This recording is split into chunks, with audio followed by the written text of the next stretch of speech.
I thought I'd begin by just briefly reviewing what we talked about last time, and I've got a summary slide up here that actually does that. The process of micropropagation or tissue culture begins with selecting an explant or a piece of tissue from the plant that you are wanting to multiply very rapidly. It has to be sterilized. That can be a problem in some species. The tissue can be taken from any part of the plant, but that depends on the species, which piece of tissue that you take, because that does make a difference. We talked mostly about a specialized type of micropropagation called axillary bud culture. We talked about the advantages of axillary bud culture.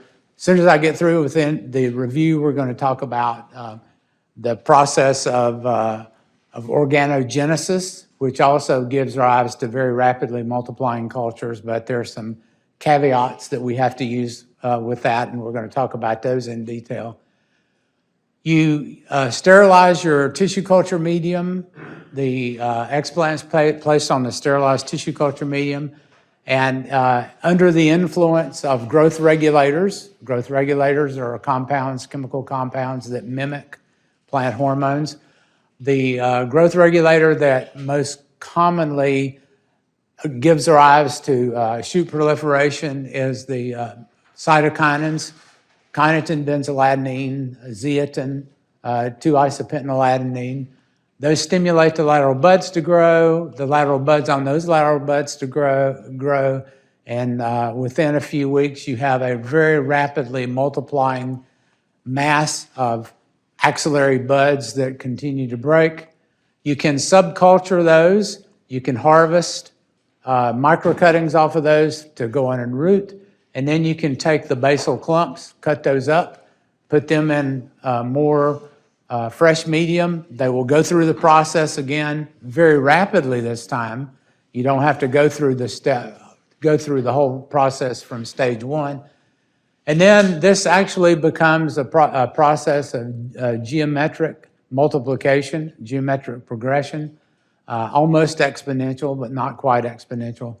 And the microcuttings are what you use to actually go on and develop the plants that you produce. This is not without some technical expertise needed. You need to optimize the recipe for the species, and the recipe includes the type of explant that you're going to use, the basal salt formulation, the growth regulator type and concentration, and the lab conditions that you will use. So once you have this established, or in a lot of ways, for example, Dr. Hartman yesterday and I were conversing back and forth about the optimal medium to use for fern runner tips. And another way that you can get some of this information is you can go to the scientific literature and look for the recipe, and that's usually a very effective way to do it. And then you can customize it to your own local conditions. I mentioned the growth regulators. Basically, two types of growth regulators are the ones that we modify or that vary. Auxins, indoleacetic acid, naphthalene acetic acid, indobutyric acid, and 2,4-D are used in various types of cultures. 2,4-D is not very common because it is a very, very strong auxin, and most people tend to think of it as a herbicide. It's one of the auxin-type herbicides. So as you progress from indoleacetic acid up to 2,4-D, that get a stronger and stronger auxin that is used. The cytokinins principally used are kinetin, benzyladenine, isopentyladenine, and zeatin. Zeatin is the endogenous hormone. It's very expensive to produce, and therefore it's not very commonly used except for very unusual situations. Once you produce the microcuttings in vitro, then they can be rooted, and we'll show two different types of rooting, either rooting under non-sterile conditions to treat them like any other plant cutting, or rooting under an auxin-containing medium that either produces roots or stimulates the roots, and then potting them up to grow on. So I'll show you examples of those two different methods, which are the two principal methods used. And then it's to get the plants to grow off so that you can produce them into your normal nursery crops or your normal fruit crops. You have to acclimate them to low humidity and high light intensity. In the tissue culture environment, it's a very controlled environment, but the lighting that we use is artificial lighting. It's not like sunlight, and it's anywhere from 1/10 to 1/50th of the intensity of regular sunlight. If you take a tissue culture microcutting and put it in a greenhouse, it would sunburn almost immediately. So the plants have to go through a period of acclimation to the higher light intensity. Same thing is true for the humidity. In a tissue culture vessel, it's 100% relative humidity. There's no transpiration. The stomates don't function properly. There's not a well-developed cuticle. So the plant doesn't have any way to prevent moisture loss. And if you left a tissue cultured microcutting out on the lab bench for 20 or 30 seconds, it would probably wilt up to nothing. So the acclimation process is very, very important, because you want to make sure that you get 100% of the precious plants that you produced in tissue culture out into the real world. So that's a point where some labs fall down. Now, axillary shoot proliferation uses the combination of the reduced apical dominance and the stimulation by the cytokinins to release the apical buds. So the microplants or microcuttings produced through axillary shoot proliferation are all a result of the divisions of the apical meristem. We're going to be talking about plant chimeras today and the importance of fidelity of chimeras, and that's why we're making a big distinction between multiplication by axillary shoot proliferation and shoot organogenesis. Shoot organogenesis just refers to the fact that we are demonstrating the principle of totipotency. Remember last time I said that totipotency was a property of the living cells within a plant.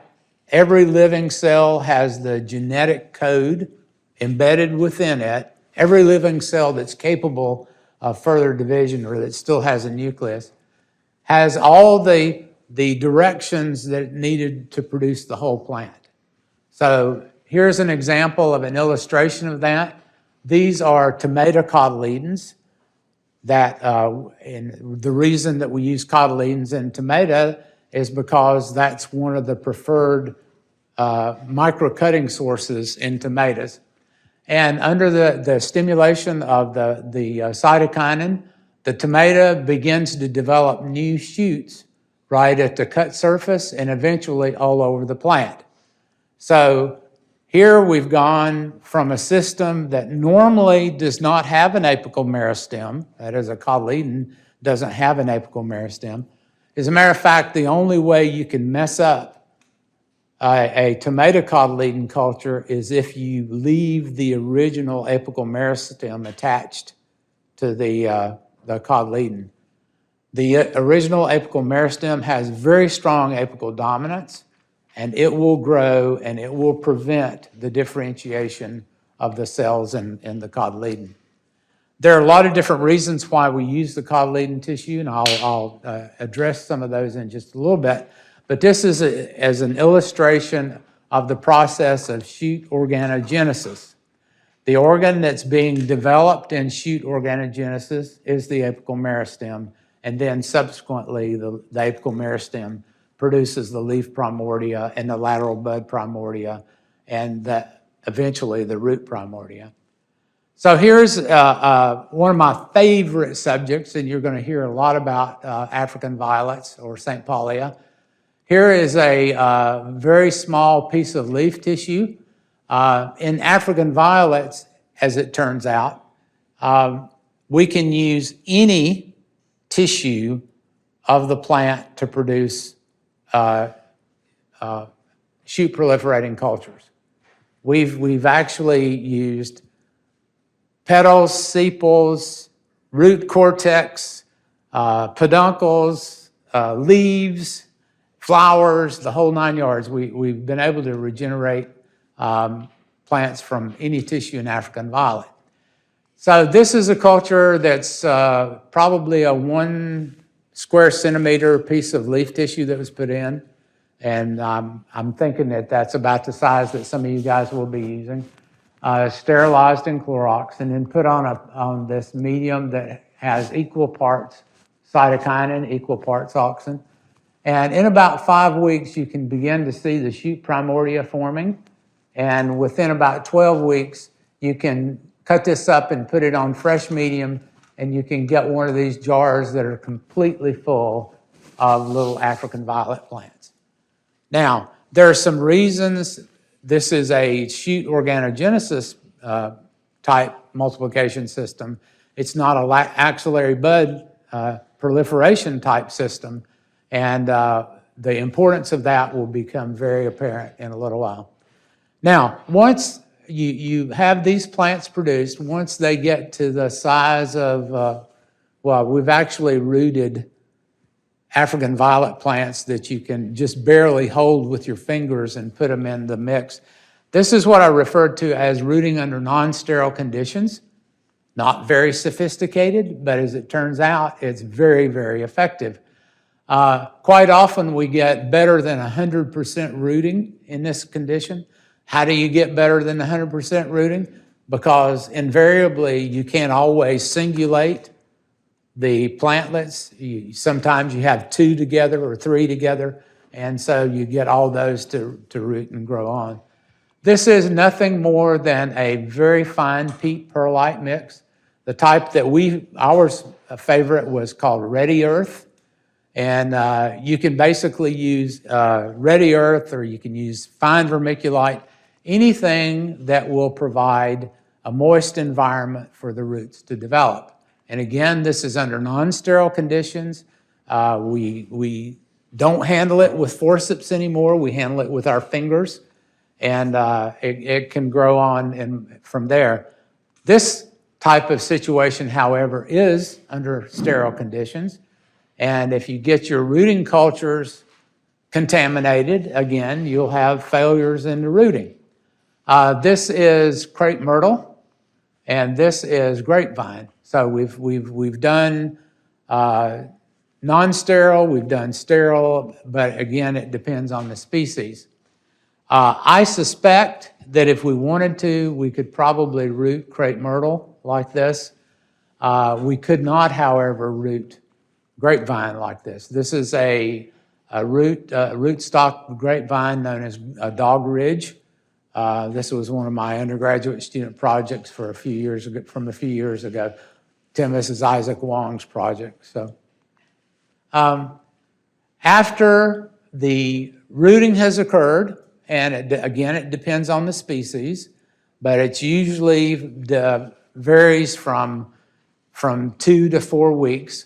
I have had root primordia appear on birch tree microcuttings within 7 days before, but that's very unusual.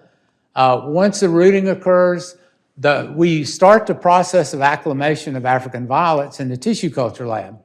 Basically what we do is we unloosen the crimp on the container, and once you loosen the crimp, it allows a little bit of air in there, and then the African violets begin to grow. We start watering them with soluble fertilizer. They grow more, and they push the lid up, and as they push the lid up, they're going through the process of acclimation. And then from this stage right here, we can pot them up into 2 1/4 inch pots and transfer them to the greenhouse under the shade. This is petunia. This is Laura Bush petunia. We also had an undergraduate student project on Laura Bush petunia, trying to generate some variation in those plants. And in this case, we are using a larger vessel. We can get 50 or so maybe more than that, micro cuttings in these containers. And then once we get these rooted, we handle them differently. We go ahead and pot them up into cell trays with dome covers. And then once they have been in these cell trays with dome covers for about a week, we put sticks under the dome covers, and they allows them to gradually acclimate to lower relative humidity. And then we take this off after about a week, an additional week in the greenhouse. It's important to note that these, when we first move them to the greenhouse, are under heavy shade. They're under about 65% shade, so that the light intensity is being increased gradually. And then after the first 2 weeks under heavy shade, then we can move them out into full sun. But by the time they're in full sun, we have the dome covers off, and then we start treating them like seedlings. So we've developed this technology. Well, this is really a low-tech approach, but this is actually the approach that Magnolia Gardens uses for their most of their cultures, including Nandina cultures. There's another type of shoot proliferation that occurs, or micropropagation that can occur. And this is the process of somatic embryogenesis. When the adventitious shoots are produced on African violet leaves or on tomato leaves, that's the process of organogenesis. You take what was normal leaf cell or a normal stem cell, but not a meristem, and cause it to become a meristem. But then, once you get the plants from those, then you have to induce adventitious roots on those cuttings. This is the somatic embryogenesis, as the name implies, is a procedure that mimics the embryogenic pathway in seeds, except it does not involve fertilization of the male and female gametes. So the cells are somatic, which means they're non-genetically recombined. They're somatic, so they're, in theory, clones of the parent cells. But then you can trick them into thinking that these individual cells can become like the sexual embryo. And the way that you do that is mostly in liquid culture. This happens to be carrot here. And in liquid culture, in this particular culture, you can see all stages of the somatic embryo. Here's this right here is a globular stage embryo. That's the earliest stage of development. And then here's the heart stage embryo. That's the next stage. Here is a torpedo stage embryo. Here's another torpedo stage embryo. And these embryos, some of these embryos go ahead and germinate. Now, what's different between a plant produced by shoot proliferation and a plant produced by somatic embryogenesis is the fact that this plant has a radicle. Remember, the radicle is the embryonic root structure. And why would that be very important in a carrot tissue culture? If you have shoot organogenesis in carrot tissue culture, which you can, guess what? When you grow that plant off, guess what you don't have? You don't have a carrot, okay? So this turns out to be very important for some species, and modifications of this procedure are now being adapted to produce plants by adventitious organogenesis, so that not embryos. And I'll talk about that in just a minute. As a matter of fact, Magnolia Gardens is getting into that a little bit. Okay. Which you want to do for pecans, you're trying to... Exactly. So for pecans, since pecans need a taproot, it would be very important that they go through the process like this. Lest you think that pecans are so difficult to propagate that they can't be done by somatic embryogenesis. I must tell you about the work of one of my other graduate students, not with pecans, but with oak trees. She was able to regenerate red oak through a process of somatic embryogenesis. So that was a sort of a breakthrough, as it were. We went through some very trying times with that, trying to get those somatic embryos to germinate. These somatic embryos germinate very readily. As a matter of fact, it's sort of a pain because you can't keep them from germinating. But in oak trees, what turned out to be the secret there was we had to put them through a drying down stage. Remember that I told you that plants produced in tissue culture didn't have a cuticle and they were very subject to drying out.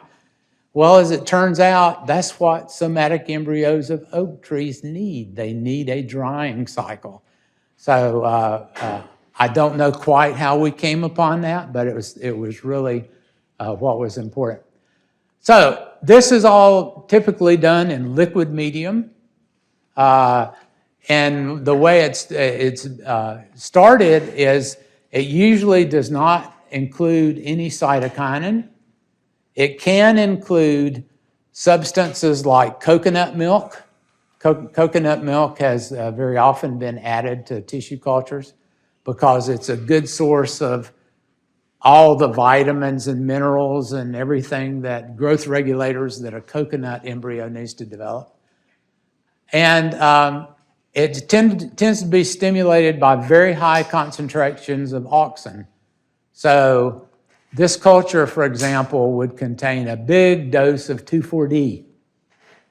And then once you get these rapidly proliferating cell cultures, then you take away the 2,4-D, and then that's what causes them to undergo the embryogenic pathway. Obviously, they can be germinated on auxin-free medium, and then you can pot them up and grow them just like we did before. This process has been, at one point in time, this process was being commercially approached to develop artificial seeds. And there was one of the big biotech companies that was looking to produce alfalfa from somatic embryos. And the somatic embryos were enclosed in a gel bead. You guys know what Osmocote looks like? They had a gel bead that was sort of like Osmocote, and they put the alfalfa embryos in there. Never did get it to go commercial, but there are still a few species that there's work going on somatic embryogenesis. Rice, the somatic embryos of rice, they're just beautiful, beautiful somatic embryos. We've actually done some of those on rice as well. You got a question? Question, yes. You take a piece of tissue. In carrot, you can take a piece of carrot tissue. And in rice, you can take a piece of rice stem tissue.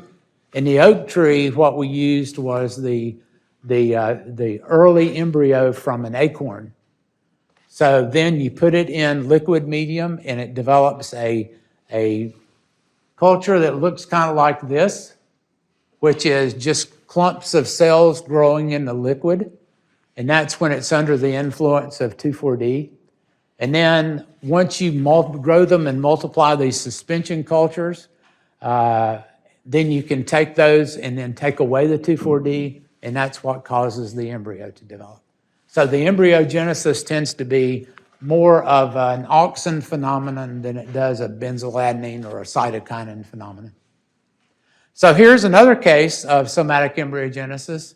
I visited a lab in Germany where this is a batch reactor. It's called a batch reactor because you have to start it as a batch. You can't make it grow continuously, or at least they couldn't at this stage, let's put it that way.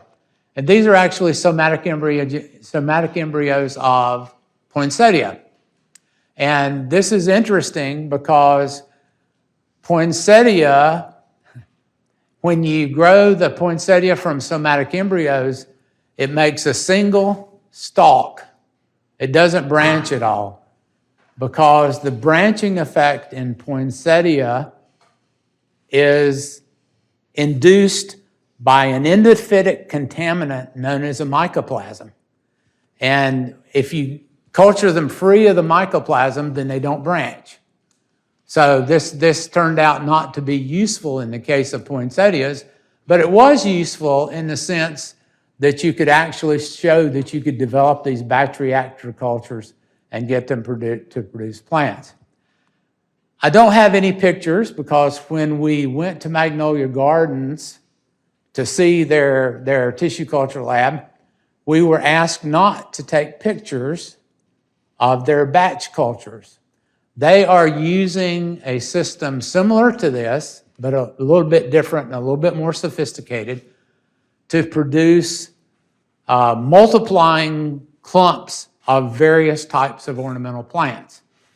The downside of this is that if you get your batch culture contaminated, you've thrown away hundreds of thousands of plants. And that's one of the things that Magnolia Gardens is experiencing.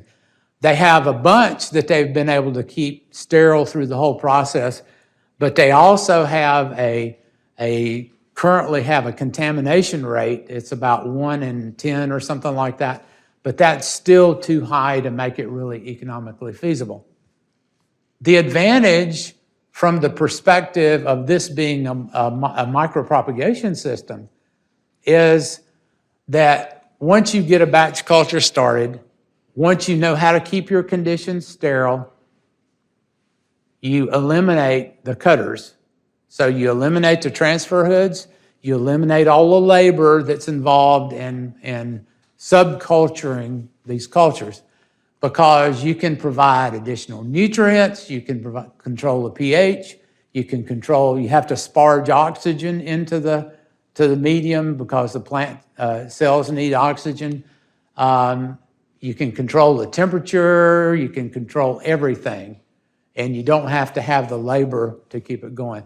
They're aggressively pursuing that because they think that that's going to be a real boon.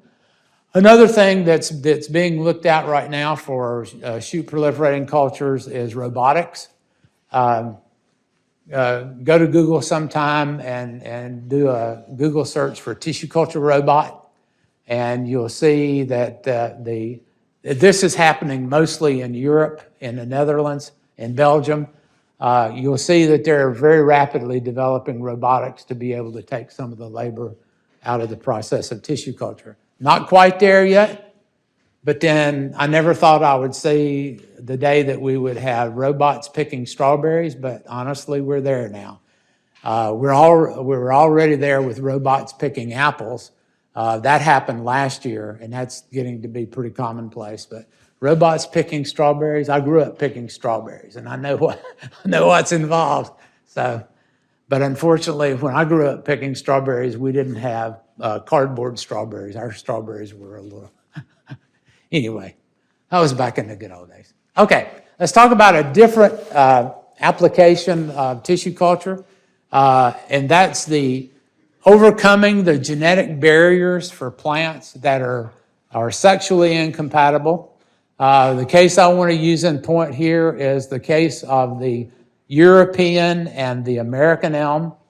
Anybody in here ever seen an American elm? Okay. Not many of you have, though. There's actually a few around town there. But I was in graduate school at Cornell when the Dutch elm disease really hit. And it was very depressing to see these beautiful streets with these large overarching American elms, and then they would just die. So the Dutch, we were working with a group that was trying to approach hybridizing the disease-resistant European elms with the American elm. Turns out American elm is tetraploid.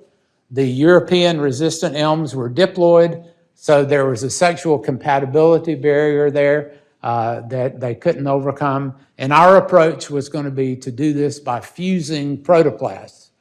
Protoplasts are single cells of plants where you've digested away the cell wall with pectinase and cellulase enzymes so that you're left with nothing but the protoplasm, the individual cell. And you can actually fuse, and this has been done on many cases. It's been done in potatoes, it's been done in tomatoes, it's been done in petunias. There are a lot of different species where we've had protoplast fusion. You take the protoplast of one parent that otherwise would be sexually incompatible, and the protoplast of another, you mix them together, they fuse. Typically, you give them a jolt of electricity and it causes them to fuse. And then you can actually grow out a plant that's a somatic hybrid. We didn't get that quite that far, but we did get far enough to have some exciting things to report. These are protoplasts, individual leaf cells of pioneer elm. Pioneer elm looks like American elm. It's not quite as stately, it doesn't grow quite as fast, but importantly, it is resistant to the Dutch elm disease. So this was going to be our resistant partner. These are mesophyll cells that have chloroplasts in them. These are mesophyll cells that do not have chloroplasts in them. So we were able to go from the stage of having the protoplast. You can culture these protoplasts, they'll reform cell walls. You can convince them to undergo division. They form a callus, and a callus is nothing more than an unorganized, undifferentiated mass of cells. You'll learn about callus when it comes to grafting and callus when it comes to adventitious rooting. And then after a few weeks, we were able to stimulate this callus to undergo organogenesis. They were able to regenerate the shoot primordia. We were able to grow off those shoot primordia into plantlets. And here's a picture of one of the first woody trees that was regenerated from protoplasts. So we were successful on one side, and do you think we were able to achieve the same success in American elm? And the answer is no. We worked on this project for about 6 years until I left Ohio State to go to Clemson, and then when I left to go to Clemson, the project sort of died up there. So it was good conceptually, but the whole area of somatic hybridization now has been supplanted with micropropagation, genetic engineering, gene editing. The modern genetic protocols have sort of made it unnecessary to go through quite this same process. So another thing that tissue culture is useful for is the somaclonal variation. Normally you think of clonal being an exact duplicate of the parent that you start with, and you don't normally associate variation. This is a guy named Rod Sharp. He established one of the first biotechnology companies back when biotechnology was synonymous with in vitro culture. And here's an example of one of the projects they were working on. They took a very dense, very high soluble solids content processing tomato and made a selection through somaclonal variation that was much larger in fruiting. So somaclonal variation just means that you take the cells of a leaf or cells of a plant, go through the process of organogenesis, and you capture the variation that exists. And we're going to talk about that in just a minute. We've actually done some of that. Tomato cotyledon cultures again, tomato cotyledon cultures. The problem with working on somaclonal variation is you have to grow out a large number of plants. For those of you, well, none of you were born at the time that our tomato field was under where the building for the School of Rural and Public Health is right now. And our farm was out there where the West Campus apartment is now. So that's where this was when I first came here. Our master's peach orchard is where the white picket farm. Yeah, but that's the old days. They're not going to know anything about that now. So, and here we were actually successful in generating, this is a Surefire tomato. It was one of the Texas Superstar tomatoes, and we were able to generate some tomatoes that had a larger fruit size than the original Surefire.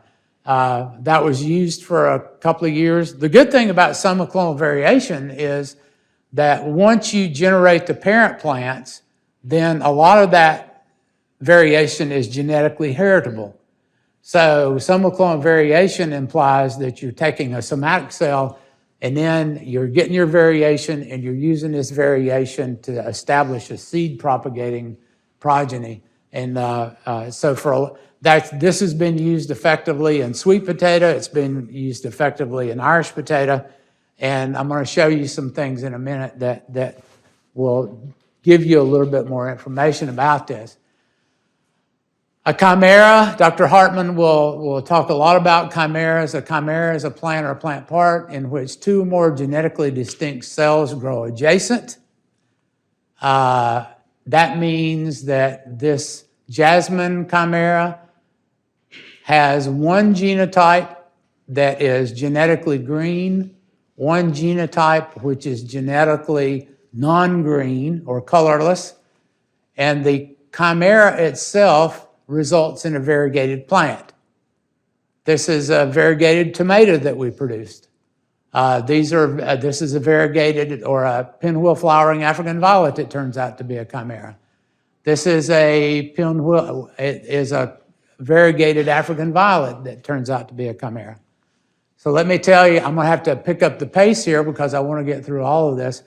The reason that chimeras can be perpetuated, and a lot of ornamental species, and actually some fruit species are chimeras, is because the apical meristem of angiosperm plants tend to be organized in what are called the tunicle corpus histogen layers. There is a layer 1 that produces the epidermis and some of the margins of the leaf. There is a layer 2 that produces a lot of the leaf cortex and the stem cortex. And then there's a layer 3 that produces the rest of the body of plant. Here it is in a median longitudinal section. So this is actually a real plant. This is just a diagram of that real plant. The reason that these layers are maintained is because of the geometry of the formation of the cells within the apex.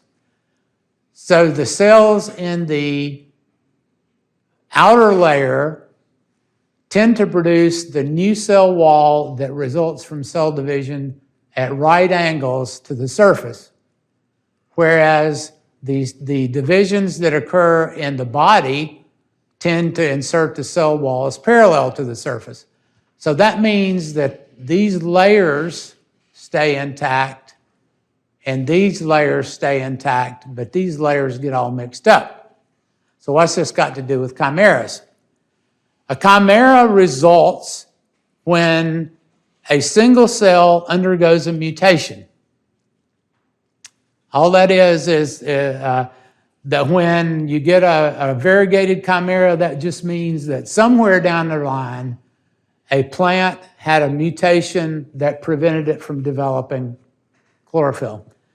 If that cell, target cell, is on the side of the apex in the outer layer, then the mutated progeny from that cell will tend to grow off of the apex and typically get lost. So these cells are going to wind up somewhere in this leaf, but you won't ever see them very much because it's a very small population of cells. A periclinal chimera is the one that's stable through propagation.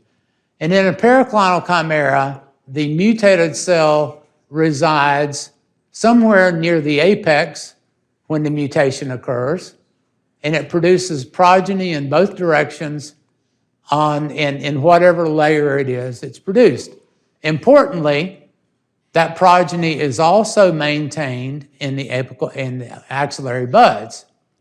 There's another type that we won't spend much time on today. It's called a sectoral chimera, where the chimera occurs near the tip of the apex and the progeny go down both sides so that it goes deep within the tissue. And there are some examples of chimeras. These are the pinwheel flowering African violets. Turns out that pinwheel flowering African violets are chimeras, and we were the first ones to demonstrate that. These are some of the, I had one undergraduate student that brought this project to me, and before his project was finished, we had generated over 20,000 plants, and we had 2 different greenhouse compartments full of African violets. So what happens is when you take a piece of leaf tissue from one of these chimeral plants and you produce the big population of plants, you see that you get some plants that are the purple and you get some plants that are the white. And I'm going to elaborate on those. This is the original parent, and these are some of the different types of progeny that we produced. So here, this purple flowering genotype was the most common one. It was probably about 90% of the population. So during the process of the project, we did all the different types of tissue, trying to determine where the meristems that produce these variants originated. And almost all the different tissues produced a preponderance of the violet-colored flowers, but we did find out that the inflorescence produced some of the original plant, the original clone. We even had a couple of plants that had a chimeral section. We had some that were all white, and we had some that were all purple. So this is a really mixed up meristem here. But this is an example. This meristem is a sectoral chimera because this side is periclinal, this side is not, that side is not. All on the same plant. Parallel with the flowering pattern, the true chimera produces no purple anthocyanin underneath the leaf, whereas the purple flowering type produces the anthocyanin underneath the leaf. The reason that to explain the difference between the 2 types of cell lines is because in the flower cluster of African violets, also in the flower cluster of daylilies, lilies, orchids, and a whole bunch of other different types of plants, there are vegetative buds that occur within the flowering axis. That's because in the history of the flower, the flower was at one time a complex stem structure. So it has axillary buds. These axillary buds are the ones that come true to type. The buds that come from shoot organogenesis do not come true to type because these are produced by cells of the epidermis. So the important, this can also be demonstrated without going through tissue culture because occasionally you see these little plantlets, and these plantlets here are actually clones of the parents as well. We were able to repeat this process by smearing benzyladenine on the peduncle, and you can actually cause it to produce a lot of little plants up here. There's a chemical called kiki paste that you use in orchids to do the same thing, but you're producing clones. We had some very good fortune when we were working on a chimeral rhododendron. We saw a reverse pattern. So this is the plant that we started with. This is President Roosevelt rhododendron. But we got the chimeral layers to switch, and we generated one that we call Carolina Jewel.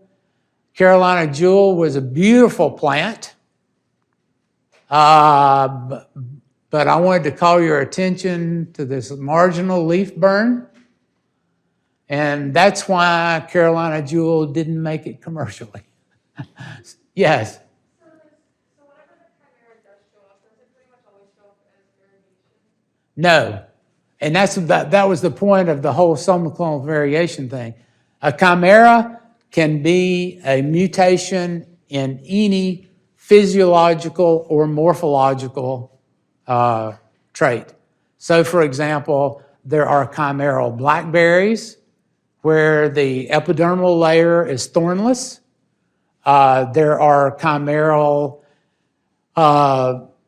just any type of feature that you can imagine, there are chimeras there. So the long and the short of this, and maybe Dr. Hartman can go into more detail with this, is that while we think of all the cells within the plant being genetically identical, they're not, because there's a certain rate of random mutation that goes on. You can increase the rate of mutation using chemicals and radiation, like X-rays or something like that. But the goal of the somoclonal variation is to select the population that you're interested in. So if you're looking for disease resistance, you need to select for disease resistance. In the case of most of the ones that we dealt with, we were looking for variegation. That's why this particular, where's my variegated African violet? This was a variegation that occurred in this type of plant here.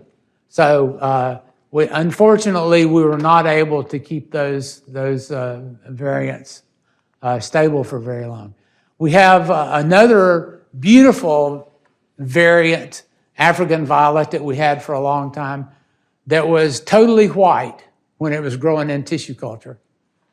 The epidermal cells don't produce chloroplasts, so this plant was totally white. But when we had plantlets develop on that leaf through tissue culture, those all came back green. So we had a genetically green layer growing on top of two genetically white layers.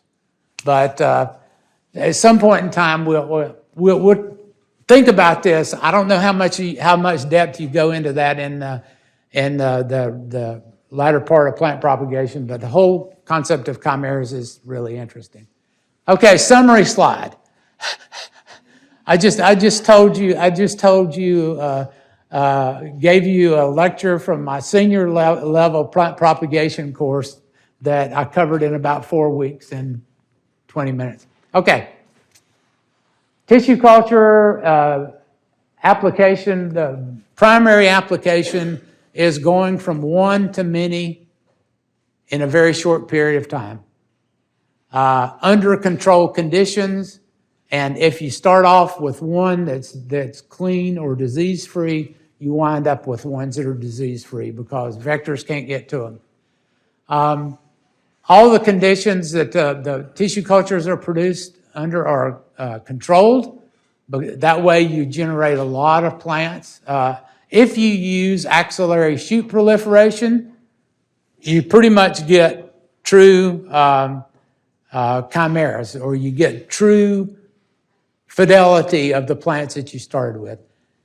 Got to watch out if you use shoot organogenesis, because some cases there you get variation occurring.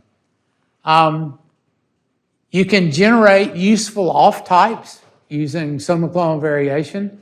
I know one of my former graduate students was manager at the Magnolia Gardens lab for about 5 years, and she was able to produce about 4 or 5 different cultivars of Nandina in that process just by noticing the cultures and selecting the ones that turned out to be very ornamental. Now, in the future, and the future is now, but it's a little bit beyond the scope of this course, But in the future, one of the big applications of tissue culture is going to be facilitating the genetic modification of plants, facilitating gene edited. We are eventually going to be able to use GMO and gene editing in ornamental plants. That's already here in some cases. In the case of the blue rose, that was very famous, but it's not a big application of tissue culture yet, but it will be at one point in time.